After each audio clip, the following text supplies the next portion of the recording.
இன்று ஒரு வசனம் கூறுகிறேன்.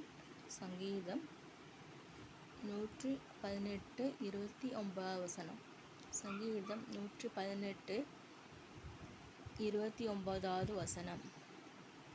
கர்த்தரை துதியுங்கள், அவர் நல்லவர், அவர் கிருபை என்றும் உள்ளது. கர்த்தரை துதியுங்கள், அவர் நல்லவர், இயேசுவானவர் நல்லவர், கர்த்தர் நல்லவர், அவரை துதியுங்கள், அவர் கிருபை என்றும் உள்ளது. கர்த்தர் நல்லவர். கர்த்தர் நல்லவர் என்பதை ருசித்து பாருங்கள் என்று சங்கீதம் 34 கூறப்படுகிறது. கர்த்தர் நல்லவர். நம் இக்கட்டு நாளில் கர்த்தர் நல்லவர். நம்மளை கைவிட மாட்டார். நம் ஆத்தும ஆதாயம் செய்ய வேண்டும். ஆத்துமாவை ஆதாயம் செய்ய வேண்டும்.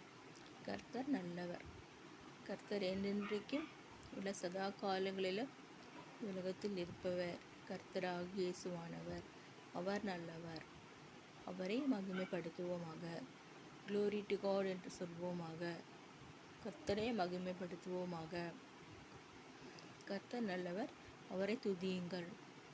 கர்த்தரை துதியுங்கள், அவர் கிருபை என்றும் உள்ளது. அவருடைய கிருபை என்றும் உள்ளது. நமக்கு கிருபை பாராட்டுவாராக. கிரேஸில் நாம் நிற்போமாக. கிரேஸ் த்ரோனில் நிற்போமாக. கர்த்தருடைய கிருபை என்றும் உள்ளது. நாம் சோதிக்கப்படும் பொழுது கர்த்தருடைய கிருபையினால் அவற்றை மேற்கொண்டு நாம் வாழ்கிறோம். நாம் எல்லாரிடமும் அன்பாக இருப்போமாக. கர்த்தருக்கு சாட்சியமாக வாழ்வோமாக. உலகத்தில் யாரும் இல்லை என்றாலும் கர்த்தர் நல்லவராக இருக்கிறார். கர்த்தர் நம்மோடு இருக்கிறார். ஆகவே நாம் அவர் கிருபை என்றும் நமக்கு உள்ளது.